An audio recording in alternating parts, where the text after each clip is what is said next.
ഈ ഒരു പ്രോഡക്റ്റ് പേരാണ് ബേസ് ജാക്ക് എന്നത് പറയുന്നത്. സാധാരണ സ്കഫോൾഡിംഗ് പൈപ്പ് ബിൽഡിങ്ങിന് ചുറ്റുമിടുന്ന സമയത്ത് തറയ്ക്കകത്ത് ഇരുന്ന് പോകുന്നതിനെതിരെ നമ്മൾ ഈ ഒരു പ്ലേറ്റ് വെച്ച് ഇതിൻ്റെ മുകളിൽ റോഡ് വെൽഡ് ചെയ്തിട്ട് ഈ ഒരു കപ്പിനകത്ത് 1.5 ഇഞ്ച് പൈപ്പ് വന്നിരുന്ന് നമുക്ക് ഹൈറ്റ് ഒരടി അങ്ങോട്ടും ഇങ്ങോട്ടും 350 mm ഹൈറ്റ് നമുക്ക് അങ്ങോട്ടും ഇങ്ങോട്ടും അഡ്ജസ്റ്റ് ചെയ്യാൻ പറ്റും.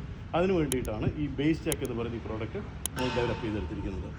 ഈ ഒരു ടയർ നമ്മൾ സാധാരണ ഉപയോഗിക്കുന്നത് ഈ എച്ച് ഫ്രെയിം എന്ന് പറയുന്ന സ്കഫോൾഡിംഗ് എച്ച് ഫ്രെയിംസ് ഇതിനകത്ത് തള്ളിക്കയറ്റി കഴിഞ്ഞാൽ ഈ എച്ച് ഫ്രെയിമിൽ നമുക്ക് ഹൈറ്റിൽ പോകുമ്പോൾ ഇതിനെ നമുക്ക് പുഷ് ചെയ്ത് ബിൽഡിങ്ങിന് ചുറ്റും നീക്കിക്കൊണ്ടാവുന്നതാണ്. ഈ ഐറ്റത്തിന് ബ്രേക്കും ഉണ്ട് ഇവിടെ. ഈ ഒരു ബ്രേക്ക് വെച്ച് കഴിഞ്ഞാൽ പിന്നെ ഇത് അങ്ങോട്ടും ഇങ്ങോട്ടും മൂവ് ചെയ്യില്ല. അതിന് വേണ്ടിയിട്ടാണ് ബ്രേക്ക് ഉള്ളതും ബ്രേക്ക് ഇല്ലാത്തതുമായിട്ടുള്ള ടയർസ് നമ്മുടെ അടുത്ത് അവൈലബിൾ ആണ്.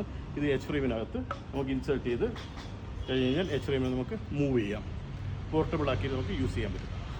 ഈ ഒരു പ്രോഡക്റ്റ് നമ്മൾ ഉപയോഗിക്കുന്നത് 16 mm റോഡിനെ വെച്ചിട്ട് ടൈറ്റ് ചെയ്യാനായിട്ടാണ് ഈ ഒരു പ്രോഡക്റ്റ് ഉപയോഗിക്കുന്നത്. ഇത് ആങ്കർ നട്ട്, ഇതിൻ്റെ ചെറുത് വിങ് നട്ടും ഉണ്ട്.